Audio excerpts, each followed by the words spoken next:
Hi, everyone. Welcome to today's Ask and Tell with MSL session with Dr. Michael Moore. Just a quick reminder before we get started, we are recording this session, so if you'd like to remain anonymous, you're welcome to turn your camera off and block out your name. We hope to actually be uploading some of our future and past recordings to YouTube. We've just kicked off a YouTube channel earlier today. So we're just getting permission from some of our past speakers, and we hope to have those uploaded shortly. And once we do that, we will post the link on our LinkedIn group so that you can have access to the YouTube channel there. So I will start off by providing a brief introduction for our speaker today, and then he would like to share his story and share some of his perspectives in terms of our session topic for today, which is interviewing for the MSL position. So actually, before I get started with that, I'll share my screen quickly and read off a disclaimer that Dr. Moore has asked us to show for today. So he would like to emphasize that the views, information, and opinions expressed during this session today, expressed during this discussion are solely my own and do not necessarily represent those of Pharmacosmos Therapeutics and their respective affiliates, employees, and directors. So this is a similar disclaimer to what Lindsay and I usually read off about our webinar in general. Dr. Michael Moore lives in Austin, Texas, and is currently a hematology oncology medical science liaison for Pharmacosmos Therapeutics, Inc. In August 2017, he earned his Ph.D. in biochemistry from Texas A&M University, where he studied molecular mechanisms of intracellular ion metabolism and oxidative stress. In lieu of pursuing a postdoctoral research fellowship after graduating with his Ph.D., he transitioned directly into the pharmaceutical industry by joining Otsuka Pharmaceutical, where he served as their neuroscience psychiatry MSL in the Pacific Northwest for 2.5 years. In today's session, Dr. Moore will share his story while aiming to demystify the interview process by providing strategies and best practices for MSL candidates to consider.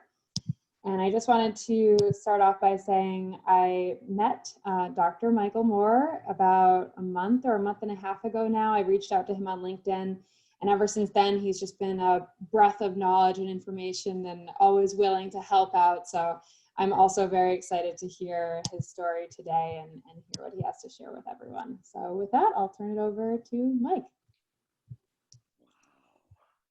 Wow. Thank you so much for the introduction. Thank y'all. This is getting me feeling some kind of way, seeing all the faces, seeing all y'all taking the time to hop on here. So some of you I have talked to before, so nice to see you hopping on here as well. So yeah, a little bit about my story was, did the whole PhD thing, and I'm going to be very candid in this discussion today because that's just who I am. About a year into my PhD, I knew that my ticket to fame or my gift in this world was not doing research.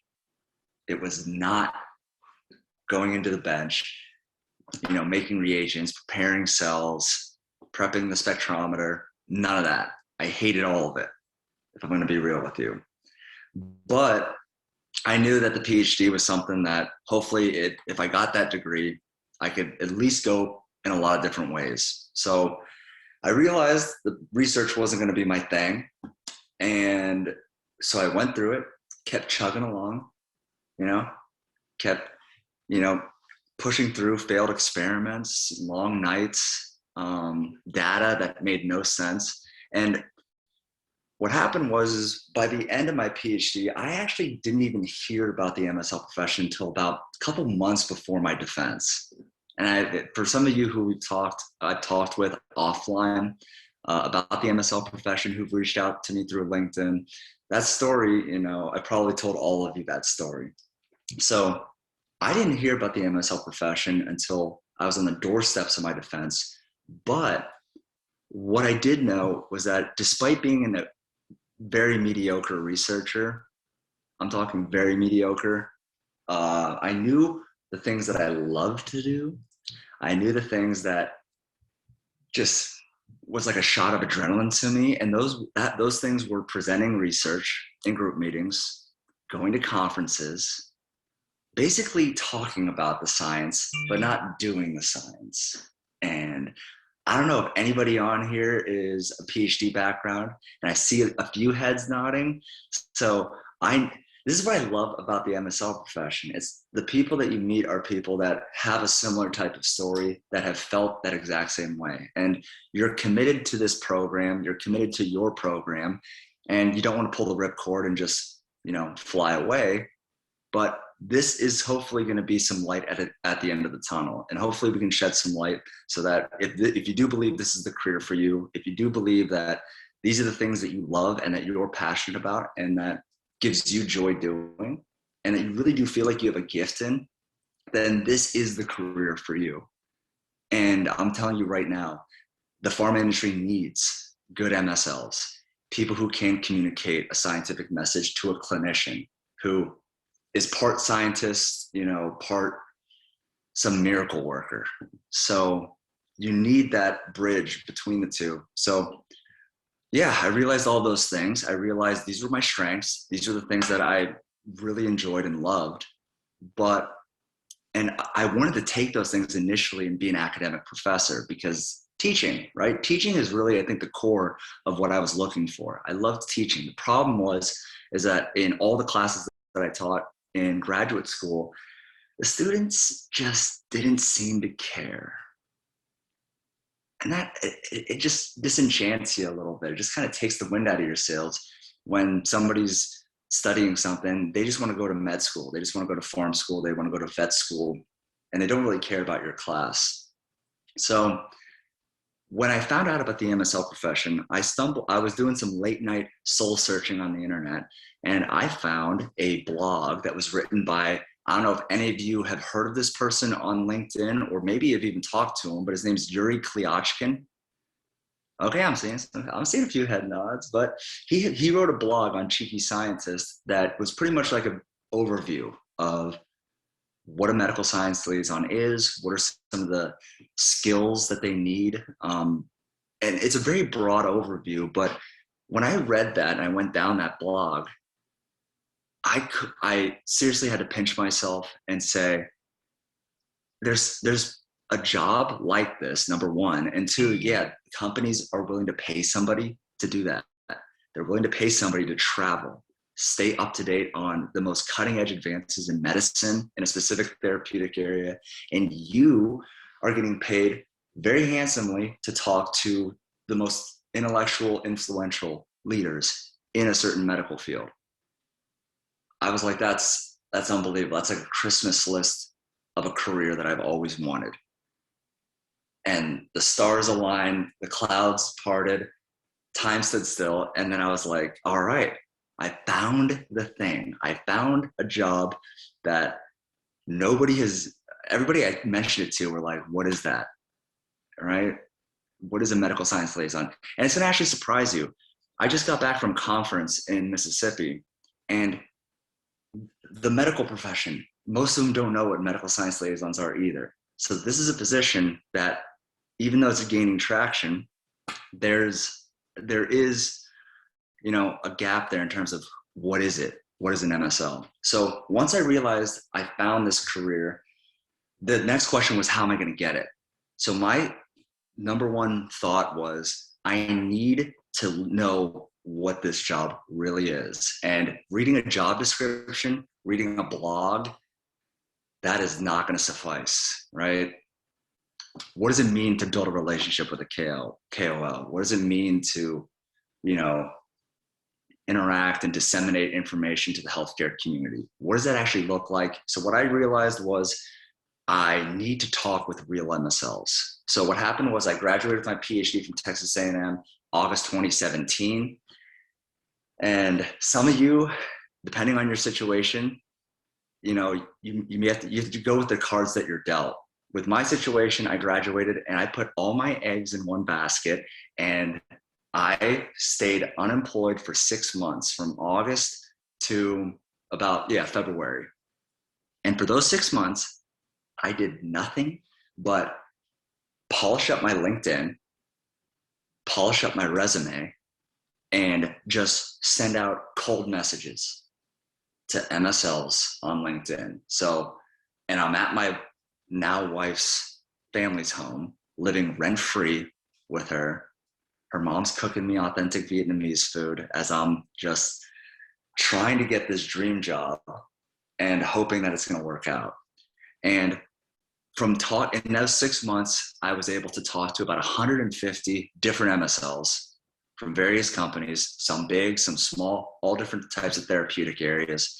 And I really got a good perspective of what the job is, as many of the nuances as possible. And what was the point of all of that? The point was, number one, that if I did end up getting a job interview, that I could hopefully talk the talk, right? You're picking up the verbiage, the terminology, all their little lingo. You're able to explain, what the job really is if a hiring manager asks you. But also, networking on LinkedIn, when you really think about it, was kind of like a preseason, or maybe however you want to look at it. It was like the season before the big playoffs. And what I mean by that is you're reaching out to people who don't know you, which is what I did. You are building a relationship with those MSLs. You're learning about them, their personality, what makes them laugh, what are their interests, in their career. Are they studying iron deficiency anemia? Are they studying neuropsychiatry? Are they studying neurology? And you're learning about these people and you're building the relationship, and they're nice enough to help you. And that's exactly what you're going to do.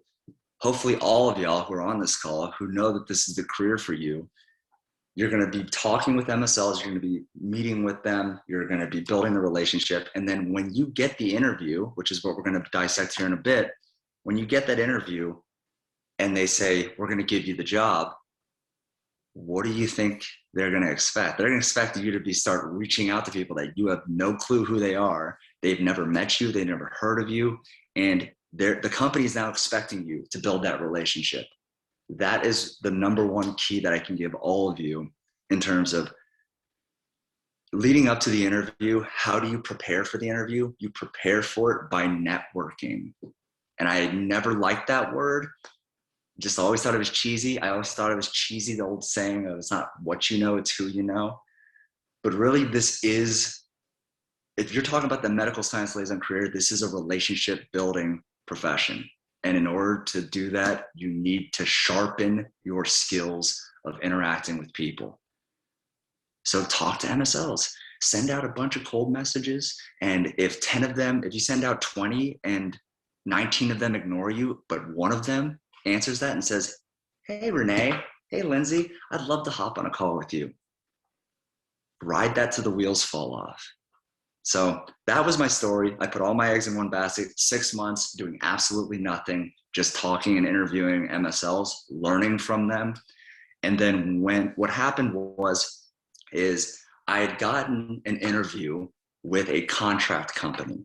Can't say which one, but it was a contract company. And just real quick, for all of you who are showing your video, have y'all heard of contract positions and how they're different from, okay. Contract positions are a nice little contingency. If you can't get a full-time position within a company, look to contract companies, because really you just need to add that onto your resume. But I got an interview with one contract company and I was so excited. I went all in on the preparation. Some of the tips I'm going to give you today: research the company, research the people, prepared a presentation, had to design my own presentation, which is going to be part of every MSL interview that you have. You are going to have a presentation that's involved with it. So I did all of that. This was also back in 2018. So got to fly to a hotel near an airport. And my preparation was that I got there the night before and this is how much I prepare. I knew what room I was supposed to do the presentation in, and because it was the night before, I went to the hotel, front desk, and was just like, hey, I have a big presentation for a potential job in this room. is there any way you can unlock it and just let me go in there and just practice? I'm familiar with the room, the layout. I like to move around a lot when I present, so I don't want to be tripping over something. And yeah, they were like, yeah, of course. They let me in there. I loaded up my presentation, and I did that for too many hours just going through this 20-minute presentation. So I had it down like clockwork. And what happened was, it was between me and one other person. And I got the call, and they're like, hey, the hiring manager's like, you did everything right. We loved your enthusiasm. We loved your knowledge of the company. Your presentation was tremendous. But we went with a pharmacist who lives in the territory. I had flown from Texas to Charlotte, not from Charlotte. Pharmacist who understands the health systems that are within Charlotte, how this hospital works with this outpatient center, with this research clinic. They understand all of that. And I'm sorry, we went with them. And that's I don't want this to be a pessimistic theme. I want this to be an inspiring theme, because this is the theme. Everything I'm going to be talking about with you today, all the stuff that I want to give y'all so that you can be as prepared as possible. The key here is that you can do everything right. You can say every question right. You can be more prepared than anyone. You can be enthusiastic. They may love your personality. But at the end of the day, you may not get the job. And you have to all understand that. And you can't give up. If you really do believe this is your passion, this is the career that you want, it's a war of attrition. And the people who give up are the people who are not going to get it.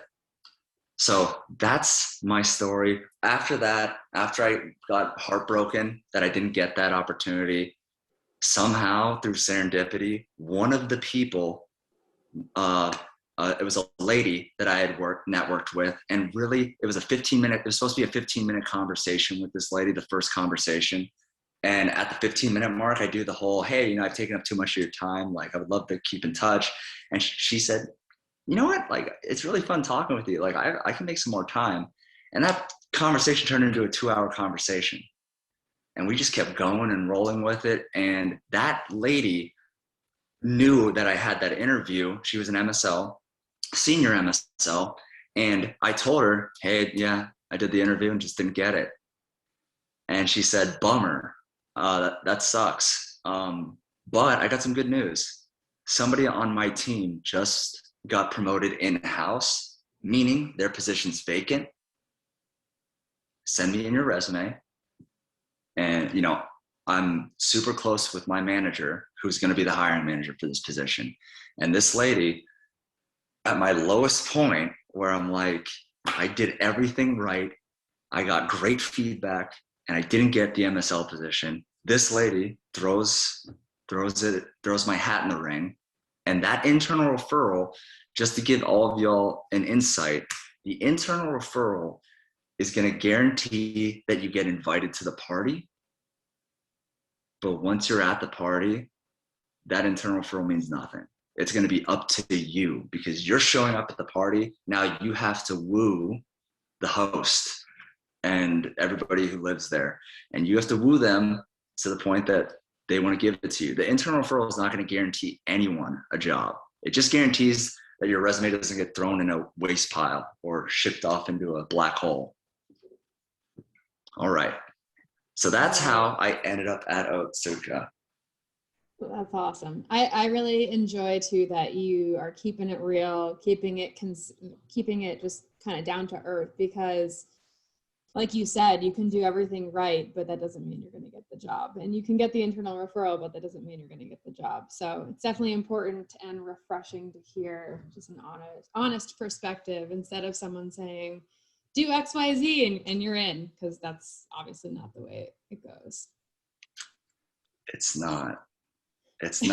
And that's not how the way the job works either. When you're talking about doing this job real time, in person, it's an art.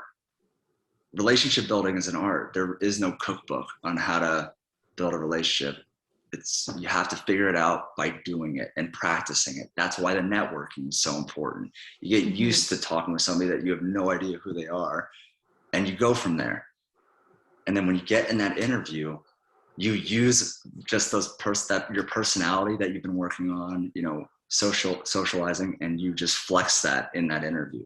But that's how I got to Otsuka. I got the internal referral. It was 1 hour virtual interview with the hiring manager, and then I got invited to the home office, and it was a panel interview, like 3 hours long, and with like 9 different people. And that's it. It's the big game. It's like, you're there, you got invited. Now it's up to you to really you show up and you show out and you do the best you can. So now we can kind of segue into, how do you prepare for all this? How did I prepare for all this? And what are some tips? So Renee, Lindsay, is there anything you guys want to start off with? As all of our attendees know, you all submitted questions. So we compiled those. We picked the ones that appeared the most.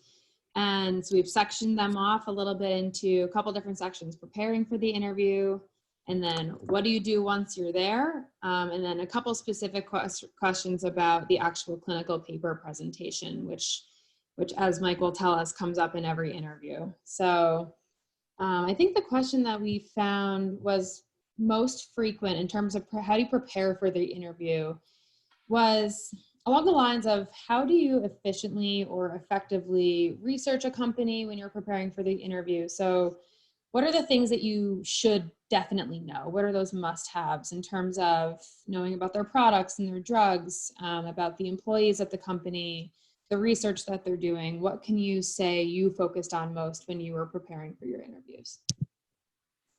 Yep, this is a good starting point. So for me, anytime I have an interview, and this started back when I got that first contract MSL position, which was the first time anybody gave my resume a chance. So starting back then, and I've been doing it ever since, is when I have an interview lined up with a company and I hear back, hey, great news, we want to try to schedule a phone screen or whatever the next step is, I start a Word document for that company, and my research starts off with, basically I'm thinking of it, trying to think of it as just a guide that I'd be able to print out, carry with me everywhere I go, to the bathroom, to Starbucks, out to the club, whatever. It's like I have this little manuscript of everything that I'm typing down about the company, and you start about the company. So when were they founded? Is it a global or is it a US-based company? Do they have subsidiaries? How many employees? Kind of understanding whether it's a big pharma company, a medium-sized company, or a small startup. That's just a very broad categorization that could be helpful for you, because the culture is going to be completely different. The lifestyle of an MSL is completely different at a small company that's figuring out all these internal processes and how the communication goes, versus a large company like Eli Lilly, Novartis, AstraZeneca, these monsters where they've been around the block a time or two and they pretty much have everything ironed out. So I start a Word document and I just start typing, and I pull, a lot of y'all are PhDs, you know how to research. And if you're not a PhD, you're a PharmD or, MD, DO, whatever, you still know how to look stuff up. And you use everything. I use everything. I use Pharmacy Times. I just go to the company's website. I go to LinkedIn. I go to YouTube. And it actually helped me for one of my interviews where it was for a company, and they had one of their MSLs do kind of like a video where they were kind of explaining stuff, and that MSL was on my interview. So I was able to kind of use that as like, oh my gosh, it's so awesome to meet you. I was like really looking up the company, and I stumbled upon a video of you on YouTube, and we like had a laugh about it. And that really helped kind of get the first impression, going. If you can like make somebody laugh on the first impression, you're off to a good start. So that's my research. That's how I do it. I just pretty much get a cup of coffee, sit on the internet, and I go through as many different things. I'll type up on news, Google News, and just type in the company and see what is the most recent thing that came out about that company. Did they just have phase 3 data that just got released? Did they have a lawsuit? You know, these are all things that you have to do your research. So I start numero uno, know the company, start your research with the company. Also something that I think gets lost in the shuffle is knowing what the company's culture and corporate values are. And if I'm being real with you, sometimes it feels like there's redundancy. Like every company says innovation. Surprise, surprise. You know, let me guess, you're a cutting edge company. Or let me guess, you believe in collaboration. So you should research those things though, because even though you may see patterns and you may see the same key buzzwords that are used, there are some times where you see a company that's really unique.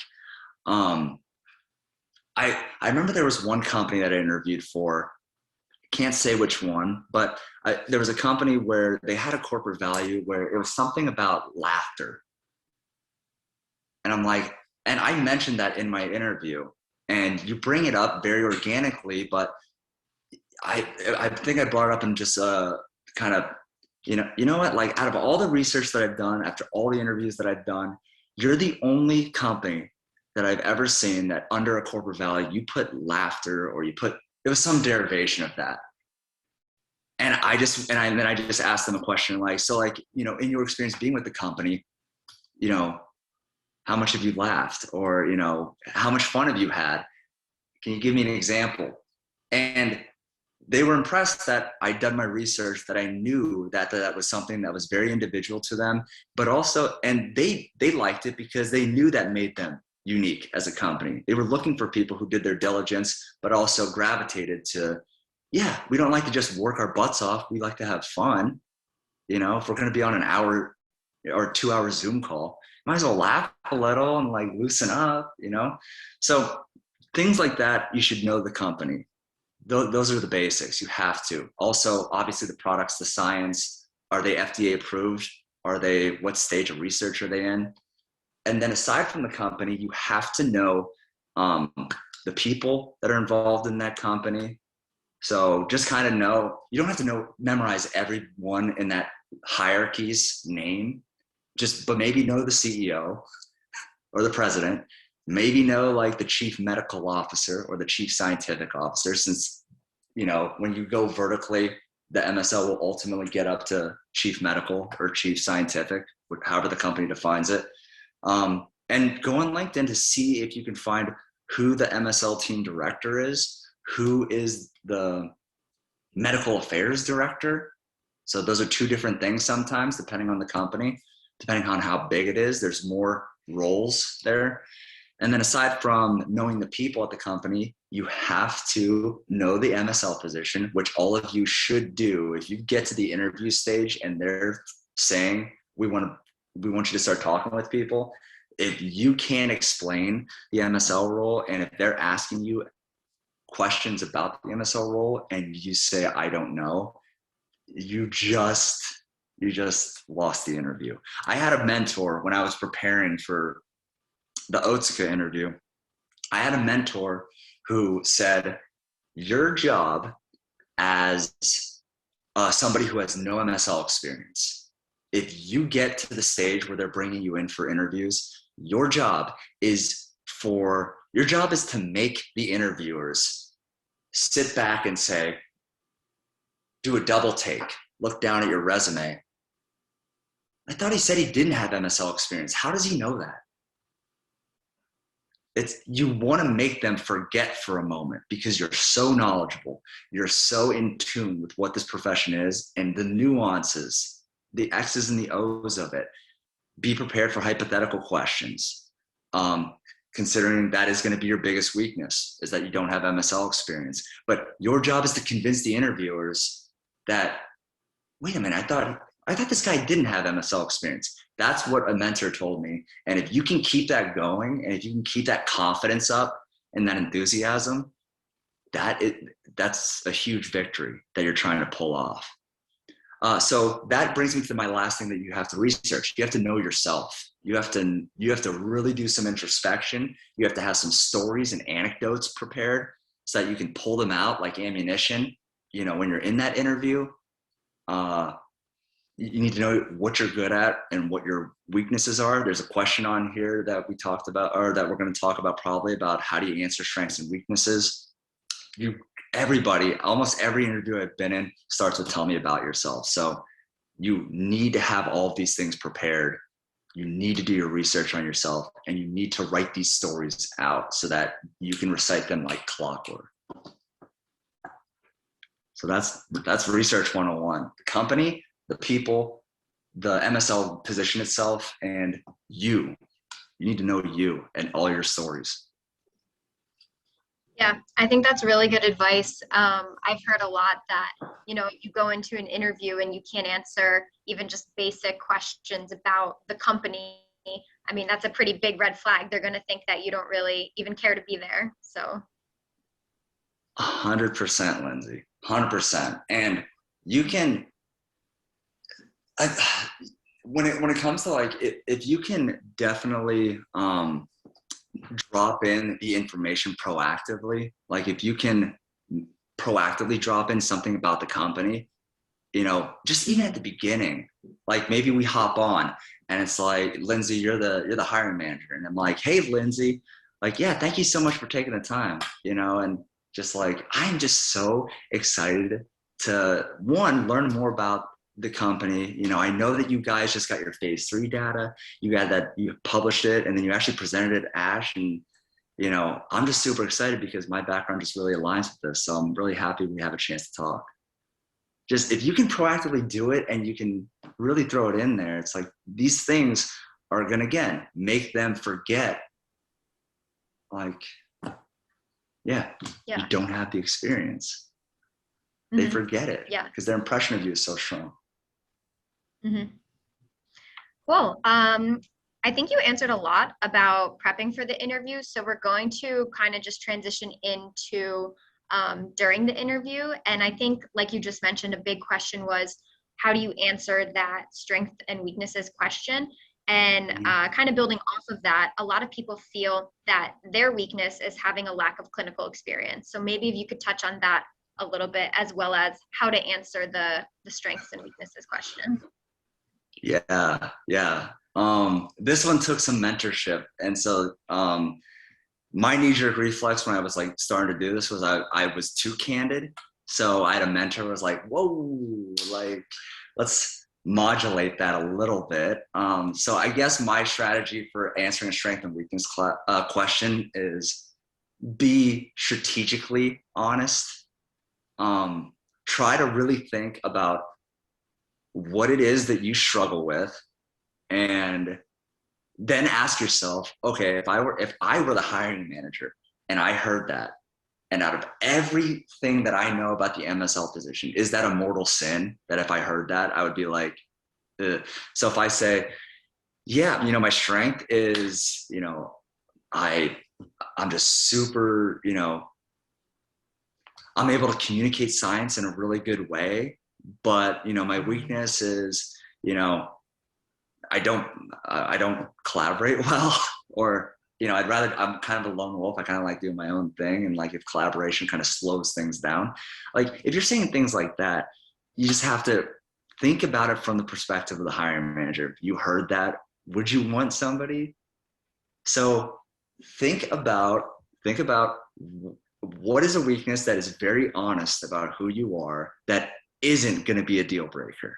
For me, I'm just going to throw mine out there. I always say that it's detail oriented. I do have an issue of getting too tunnel focused. I've actually been playing a lot of chess recently, and I've noticed that is my flaw in the games that I play. I get too tunnel vision on a skirmish that's going on, and I lose sight of the bigger picture. Somebody moves a piece, and I'm like, oh my gosh, I didn't even think, you know, that piece over there. So that is my issue. That's my weakness. And I say that is that, you know, I get too detail oriented on projects. But here's how I'm going to tell y'all to answer. If you say a weakness, always spin it into a positive.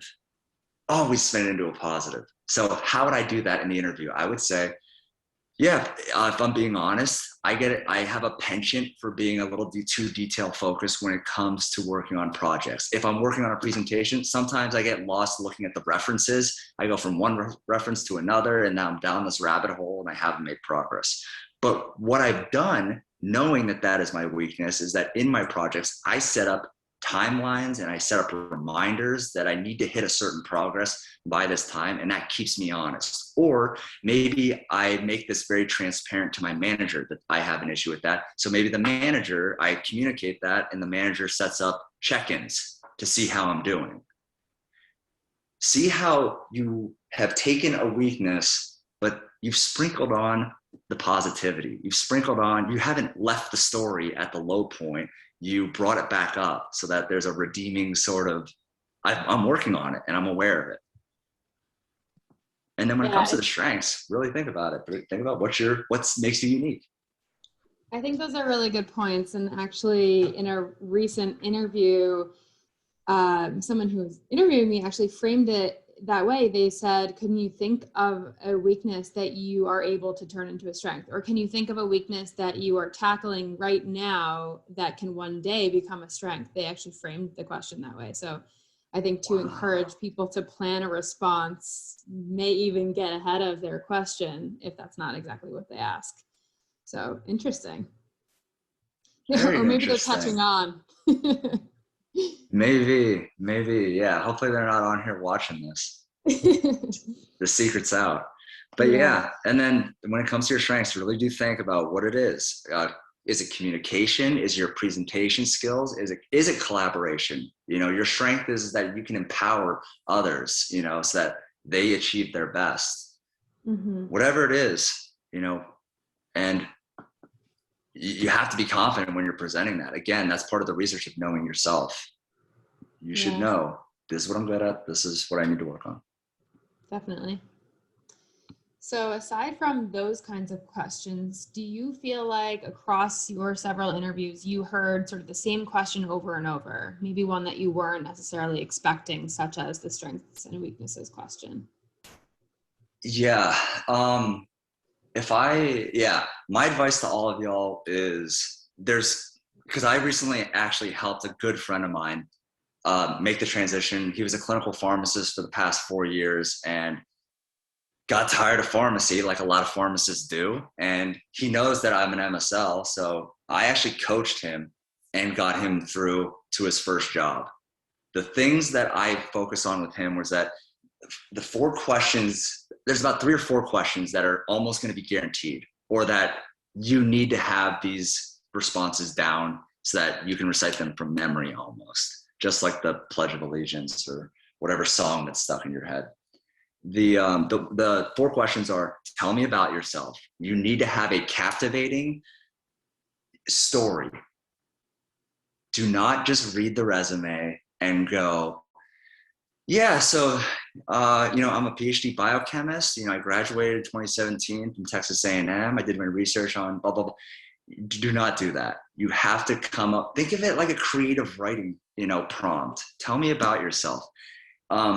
So have it be creative, have it to be captivating. And again, they are judging you. They are assessing you on that question on, are they concise? Are they clear? And are they captivating? Because that they need to trust that if you're going out there and talking with a doctor, that you will be clear, you will be concise, you will be captivating, so that the doctor is not falling asleep or checking his or her watch the entire time you're talking. So that's part of it. So tell me about yourself. Definitely have it on there. What is it about this company that attracts you, or some variation of that? You need to have a passionate response to, why us? What's so special? Why are you interested in our company? Number 3, why are you interested from transitioning from whatever you are doing to the MSL role? And some may even ask you, tell me, what's an MSL? They just may test you on that. And I've gotten that in many interviews, not so much since I've been in MSL, but in the 2 interviews that I did for when I had no experience, they'll probably ask you that. Tell me what you think an MSL is.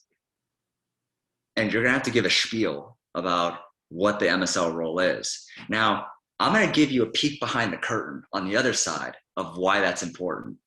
I told y'all that I just got back from a conference down in Mississippi, and most of the people that I was meeting, the hematologists, oncologists, the infusion pharmacists, I asked them just point blank when they came over to my medical booth, like, hey, my name's Dr. Moore. Hey, I'm just out of curiosity, have you ever interacted or worked with a medical science liaison before? Have you ever heard of that job title? Virtually everybody that I talked to was just like, nope. So you're gonna have to explain in the real world as an MSL to the people that you're meeting with of what you are, what do you do? You're affiliated with sales, right? You're here to sell me the drug. You're gonna have to answer that in the real world, and the company is testing you to see how do you explain it. So there's a little real world practicality to why they ask you that question in your interview. So tell me about yourself, why this company, what's motivating you to transition from academia to the MSL role? What is it? And what is an MSL? Those are the 4 that is like must have. If you don't have those prepared before you go onto that Zoom call or go in person to their home office, that's not looking good. That is absolutely fundamental. I think that's really good to lay out those questions for us. I mean, that's something that all of us can draft up right now, even if we're not actively applying to MSL roles, but to just get an idea of, okay, how would I answer these questions? Yep, very simple. And I think I saw, I'm sorry, I'm not checking the chat routinely, but I did see a message about, I think, how long should these be? My advice, and again, this is not black and white, this is not etched on a stone tablet, but for me, I try to keep every one of my answers less than 90 seconds. Okay. Everyone. To tell me about yourself. Yeah, why the MSL role? What is an MSL? Any of the behavioral questions, which I'm sure y'all are familiar with the behavioral, tell me about a time when you had a conflict with your manager. What happened? How did you resolve it? That needs to be less than 90 seconds for me personally to feel like I'm not talking too long. And I like 90 seconds because when you think of the behavioral interview questions, you've probably heard of the STAR format, right? I think the STAR format is even too complicated. I believe in a 3-act structure, right? First act, middle act, maybe a plot twist, but you should end it on a high note. That is the theme for every behavioral interview question. So my little thing, my acronym is SAR, S-A-R. First act is the situation.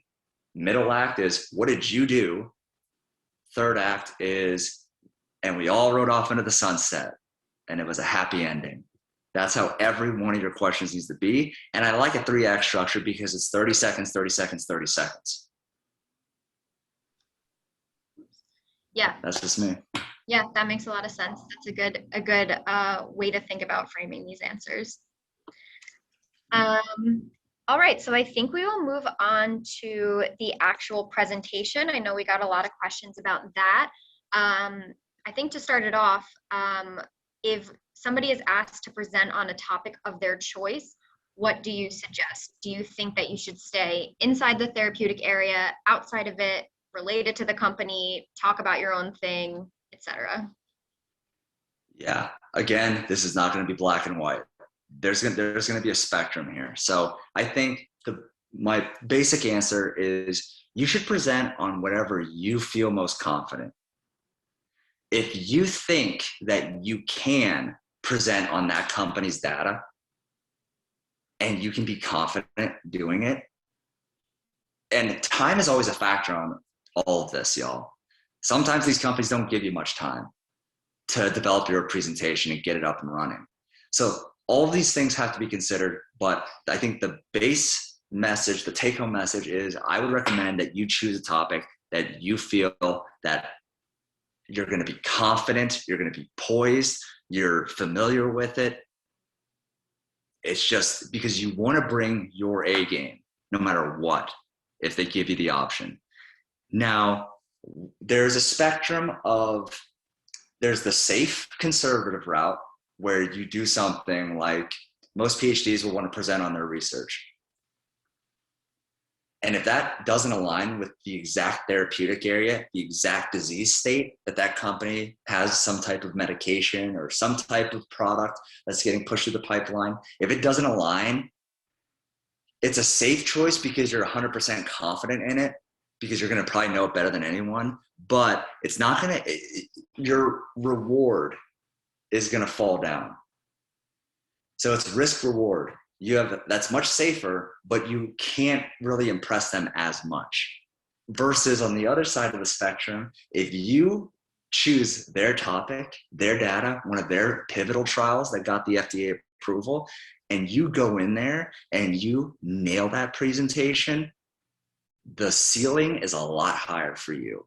So the reward is higher, but now you're in their wheelhouse, and they could hit you with questions that there's no way you would know the answer to. Like, you have to understand it with the presentation. Some companies will force your hand. Some companies will make you present on their phase 3 pivotal trial data.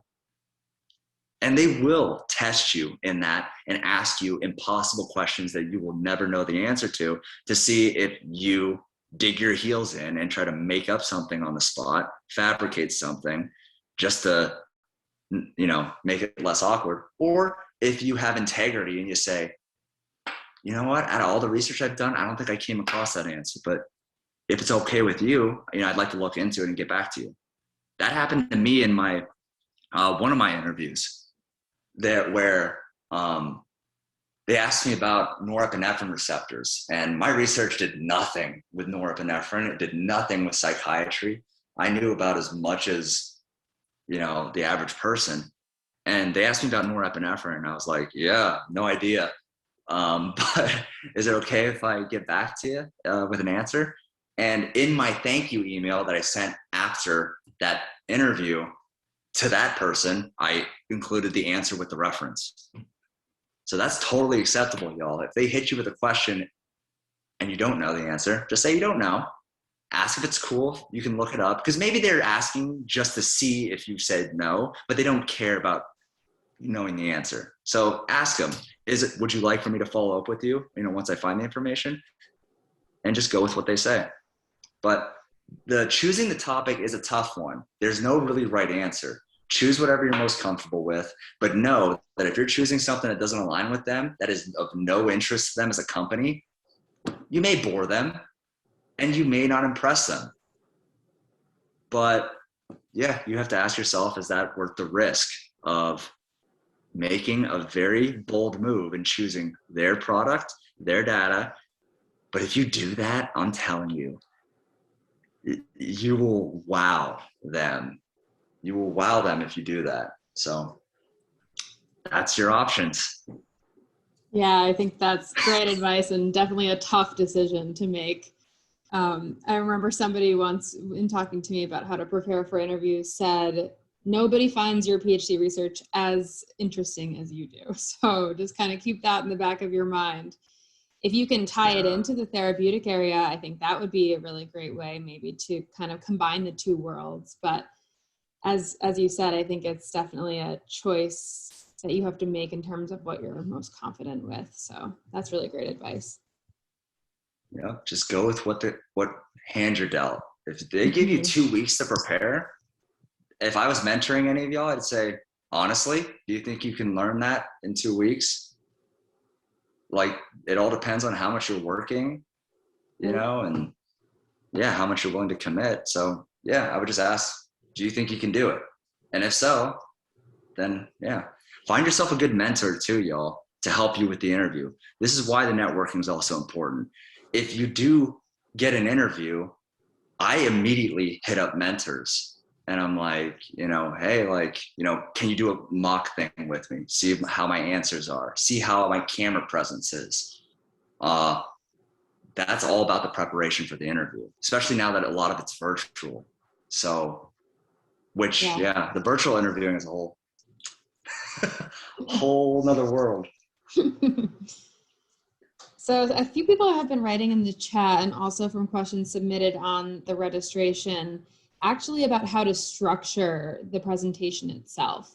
And I know you could probably conduct an entire webinar in and of itself on this topic, but maybe if you could just provide a brief overview of, say you're not a PhD scientist who's done a million journal article presentations, or you're not as familiar with the way a trial design is set up. What would you say would be your approach in terms of building that slide deck? Number one, don't spend too much time on formatting. That's a red herring. Do not, get lost. And I'm telling you this from experience and being a detail-oriented idiot, where it's like you spend too much time trying to get the right color and you're like, oh, I haven't made any progress. Think about it as a story. The presentation is going to have to be a story. You always want to design the slides so that you never want to run over time is the big thing. So always, don't try to pack too much in. Try to choose the notes that you need to hit to tell the story. I'm going to give y'all a big insight. I've helped a few people out with their presentation, and most of the people that I've helped with their interview presentation, when they give me the first draft of what they've put together, they'll do it in the typical kind of format of a journal article, right? Have some introduction with some bullet points, about the prevalence, about, how, the symptoms, and then you'll transition to, well, this is how they studied it. It was a double-blind, randomized, controlled maintenance trial, or blah, blah, blah. And they keep going, and they do it in the structure of the paper. I'm going to tell y'all that that's everybody's knee-jerk reflex. You need to stand out, especially if you have no MSL experience. You need to be different from everybody else. You need to think like that. You need to think, I have no MSL experience. I need to stand out in any good way possible. So my recommendation to all y'all is, if you get a presentation, clinical presentation as part of your MSL interview, it's going to be on a disease state or a product that treats a disease state. Always start the presentation off with, I'd like to introduce you to a guy named Joe. Joe is a 42-year-old, nurse who works the night shift, has a family, and he has been struggling with depression for the past 20 years, ever since, he was ever since he was in college. And you open the presentation with a patient is what I'm trying to get at. And you talk about, really paint the picture of what it's like for that patient to live with that condition, and how it's debilitating, and how it's taking away and robbing aspects of their life. Maybe it's they're suffering from migraines. Maybe you're talking about a migraine drug. Maybe you're talking about heart failure, or you're talking about kidney disease. Whatever it is, that paper is more than likely going to be talking about some type of product in that disease state. And don't start it with the basic, boring, mundane statistics. Boom, boom, boom, boom, boom. You're going to start it with a patient, hypothetical patient, and really color it so that you get them emotionally bought in to that story. And then you segue into, so what options does Joe have? What does Joe do? Well, fortunately for Joe, there's a new medication that has been developed that works in a very unique way that doesn't have to give Joe side effects, and that can help his migraines, whatever it is. That's my recommendation on how to structure it. Then you can go into the nuts and bolts, the same things, right? You can talk about how they designed the study. You can do all those things, but really think you can structure it that way. But with the presentation is there, how you design it on the PowerPoint, but think about how you can verbalize it creatively.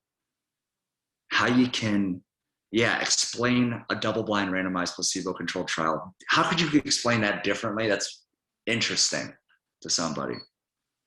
That's really, I think, how you make the presentation come to life. That's how I would structure it. And then what you're going to be doing throughout the whole presentation, say it's in every clinical trial, there's like demographics, right? These are the patient, this was the average patient that was randomized to the drug. They were 40 years old. They had depression for 20 years on average. You're looking at those demographics, and how are you going to design the hypothetical patient at the beginning? You're going to design it so that it hits those notes in the baseline demographics, so that everything ties back to that hypothetical patient. And then when you get to the results, it's like you see a drop into their depression based on the efficacy. And you can say, so this is where Joe started. This is now where Joe's depression has ended. He's gotten better. He's gotten healthier. Now he's not having to call off work as much. You're always tying it back to the patient in all of the structure of your slides as you're going through, and it's a consistent narration. That's how you knock the socks off for a clinical presentation. And bonus points if that company has one of its corporate values, patient-centric, or as part of its mission statements, like we're here to revolutionize the lives of patients suffering from depression or migraines. Well, guess what? You just made it about the patient. You exemplified what they believe as a company. That's how you do it. That's really great. That's, I think, really good advice, especially like you said, for, those of us who are in the PhD, mindset where we kind of do that like journal club, like bullet point. I think that's a really good practice to do to make it about the patient like that. Awesome. So we are almost coming up on time. I want to ask one more question about your personal experience. What would you say has been your most marketable skill or trait that you developed before becoming an MSL? So either through graduate school or maybe just because of your personality, you found that it's been the most useful for you. Something I guess that I figured out in grad school that I didn't know there was an actual term for this. Just real quick, has anybody ever heard of strength finders? Maybe. I see a few heads nodding, some shaking. It's just kind of like one of these personality things where like you answer a whole slew of questions, and then it tells you there's a bunch of different strengths, and they have kind of catchy names for them.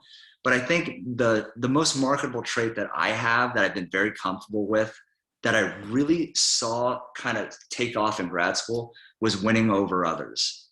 And in Strength Finders, it's a strength that they classify or categorize as woo. You woo people, and woo is an acronym for winning over others. So, and it'll give you, when you take the Strength Finders thing, if that's like your number one strength, it'll tell you like, these are the characteristics of somebody who's a wooer. And it was something that was always present. Whenever I'd go to conferences, I would notice that a lot of the grad students that I'd be hanging out with or mingling with, if they saw a big professor that was in our field, they did not want to go up and talk to him. They didn't want to, they were, just kind of like awestruck, like this is the top dog at the conference. They just gave the keynote and now he's at the buffet line.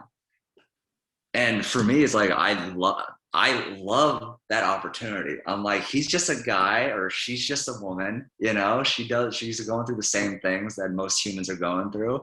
She has to eat food. He has to eat food. And so like, you just make a conversation. I love that. I just love it. It just makes me feel alive, makes me feel human. So that's the marketable trait that I found in grad school that made me different. And then it's been so helpful in this job, not being scared to just go up to this big KOL at the end of a conference and just talk to them. Whether you want to ask them a nerdy scientific question or you want to ask them a question about the research, like it's kind of up to you how you want to do it. Sometimes I just go up to them and I'm just like, hey, like, I'm a huge fan. You know what I mean? I haven't read all 10,000 of your papers, but, I've read a few. And, sometimes you just talk about whatever. So that's what I'd say for me personally. And I think I that actually, really kind of ties things full circle with what you said earlier about learning yourself and learning that one skill or trait that you can sort of emphasize in your interviews just to kind of understand where you're coming from and take advantage of that. So that makes sense in terms of knowing yourself, knowing what your skills are, and then how to talk about those to the best of your ability in the interview. and yeah, and also just a heads up, I actually am good till 3:20. If you guys want to ask, if there's more questions you want to ask, I'm here to help in any way. But to your point, Renee, that's my strength. It doesn't have to be any of your strengths to be a phenomenal MSL. My buddy who I helped get the job recently, he is the opposite. He's very introverted, but he's a pharmacist. He really loves, his strengths are almost the complete opposite of mine. He loves big picture. He loves, how does this hospital influence this academic center, and he understands it because he's a pharmacist.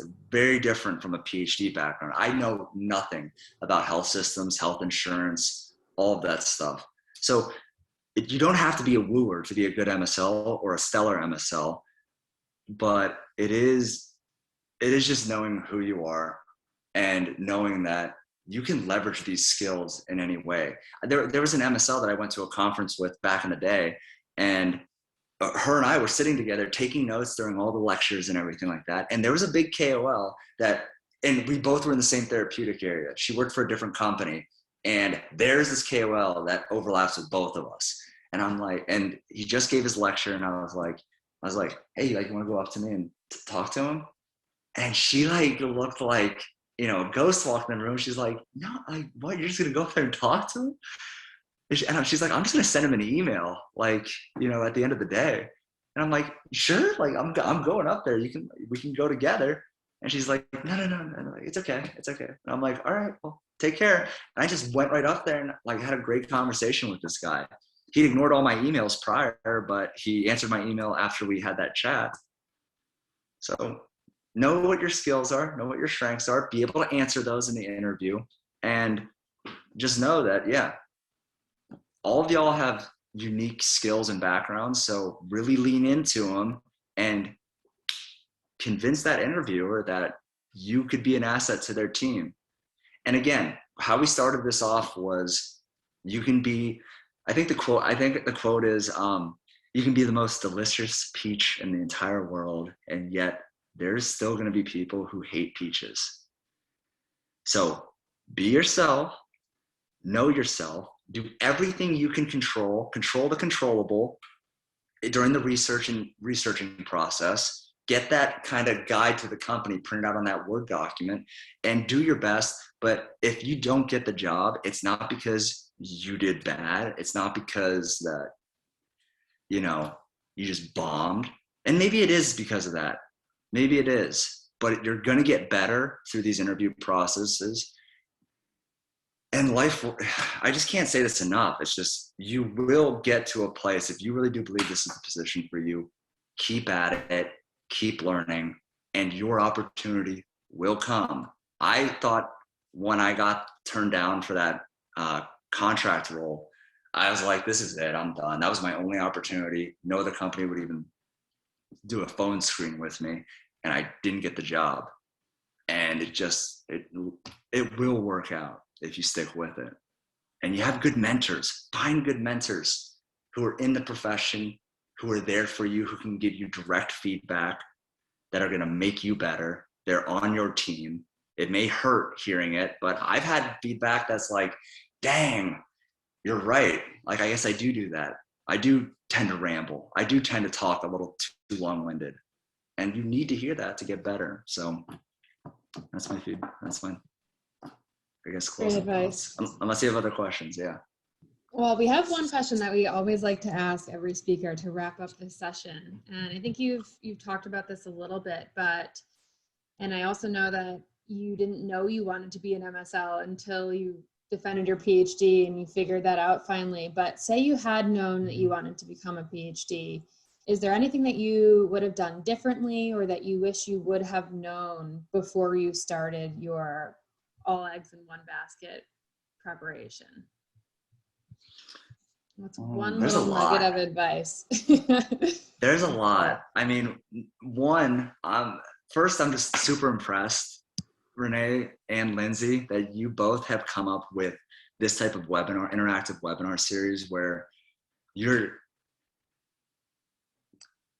most people would want to just get this information and just keep it to themselves. But the fact that you've designed a forum that allows all of us to come together and the information I'm sharing is going out to all y'all, that's like, I could never even imagine that during the time that I was doing my little 6 months of trying to just call people on the phone and just like, so the fact that y'all have this is just a tremendous, tremendous gift, and it provides a huge value to everyone here. So I want to give you a little round of applause for y'all.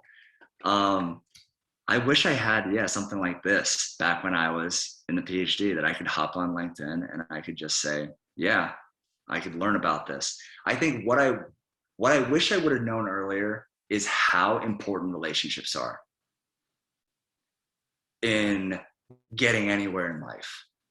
Having people in your corner, choosing the right people. And you don't find the right people until you try, until you send a LinkedIn message and you're sending it out to a lot of people, but the real ones, or hopefully the ones that care about you and who are invested in helping you, will get back to you.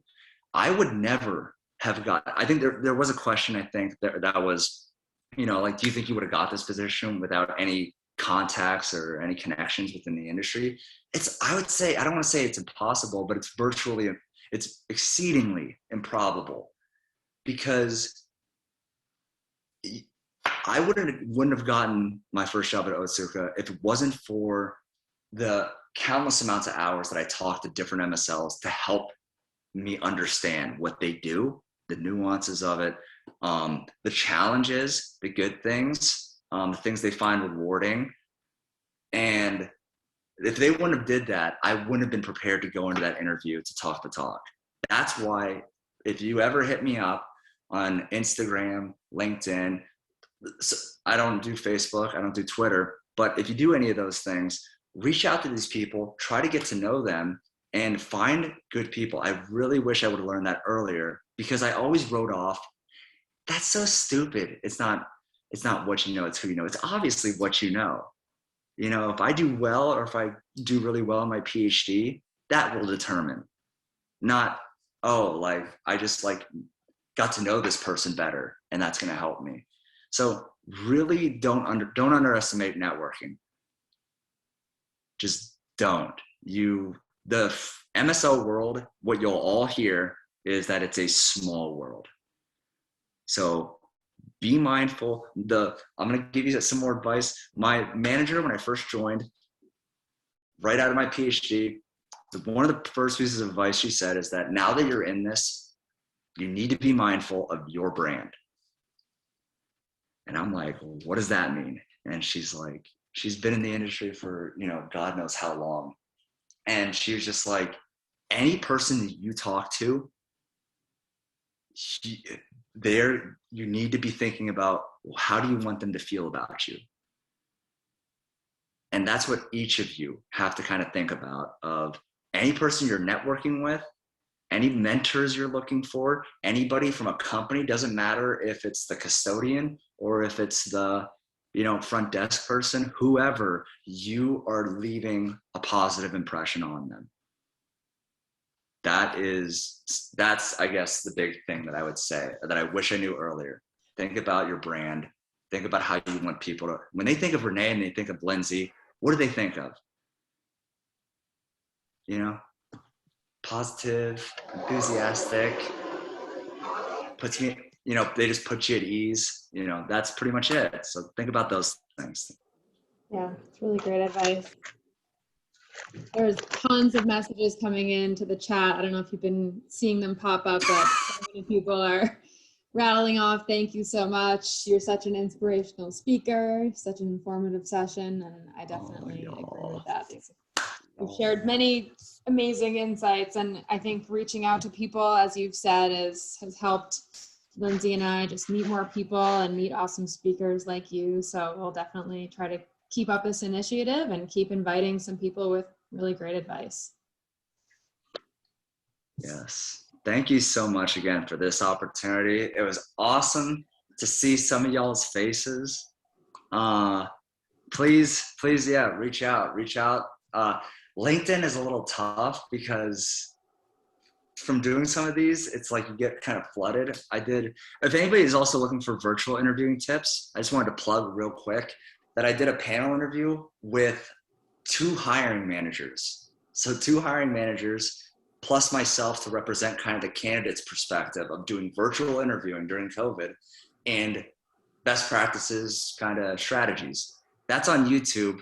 You just have to look up, I think it's like MSL Society virtual interviewing.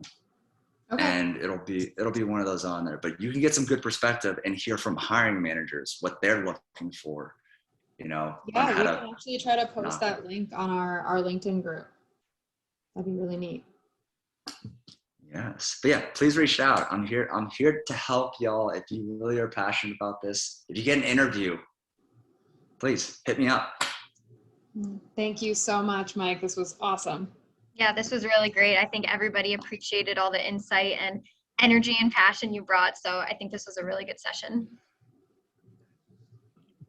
Thank you so much, y'all. Thank you for taking the time. I hope y'all have an awesome, fantastic, bodacious rest of your, what's today? Tuesday? Wednesday. I think it's Wednesday, yeah. Wednesday. I know it's not Friday. Yeah. We're getting there. Yeah. All right. Well, thanks, y'all. Thank you all so much. All right. Thanks, everyone. Awesome. Take care. All right. Bye-bye. Bye. Take care. Adios.